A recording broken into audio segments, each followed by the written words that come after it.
Sir मेरा एक सवाल है। शरीर में 65 से 70% पानी रहता है, तो वो पानी शरीर में कहाँ कहाँ रहता है? सवाल है कि इतना पानी शरीर में कहाँ रहता है। 65 से 70% पानी जो रहता है ये कहाँ रहता है, इतना पानी थोड़ा ध्यान दीजिएगा। पानी आपके लिए कितना जरूरी है, बहुत इंपॉर्टेंट है पानी।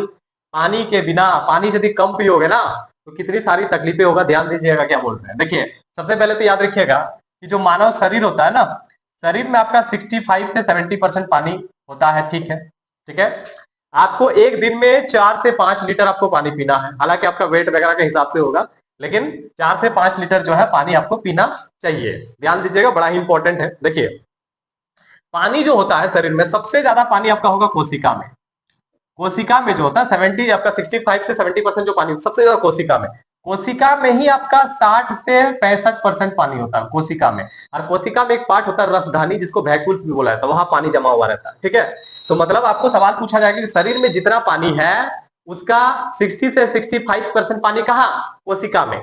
इसके अलावा कौन कौन सा ऐसा पार्ट है जहां पे सबसे ज्यादा पानी होता है? तो सबसे पहले नंबर 1 एक आएगा आपका फेफड़ा। ठीक है, जो लंग्स होता है ना, यहाँ पर आपका 85% पानी होता है। ठीक, अब आपको बता दें, आप लोग पढ़िएगा ना तो हो सकता है कि मिलेगा आपका 80 से 85% इस तरह का। तो ये एक एवरेज हम आपको बता रहे हैं कि आपका फेफड़ा में 80% रहता है। ठीक है, उसके बाद आपका जो ब्रेन होता है, ब्रेन में आपका 83% होगा। ठीक है, उसके बाद याद रखिएगा आपका जो त्वचा होता है, त्वचा स्किन, स्किन में भी आपका 80% होगा।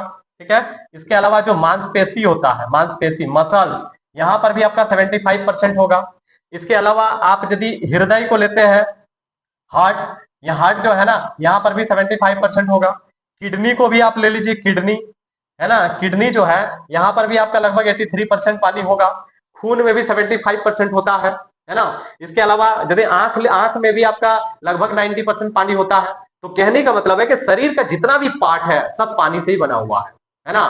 किससे बना हुआ है? पानी से। लगभग लगभग शरीर का हर पार्ट में ज्यादा से ज्यादा पानी है। ठीक है, तो पानी के बिना आपका मेटाबॉलिज्म प्रोसेस भी रुक जाएगा, इसलिए पानी पीना जरूरी है। बाकी आप लोगों को समझ में आ गया होगा कि पानी शरीर में कहाँ रहता है। तो सबसे ज्यादा कोशिका में रहता है, जितना पानी उसका 60 से 65%। बाकी आप लोगों को बता दिए। तो दोस्तों, यदि वीडियो आप लोगों को अच्छा लगा है तो लाइक शेयर कीजिए, है ना, और फॉलो जरूर कर लीजिएगा।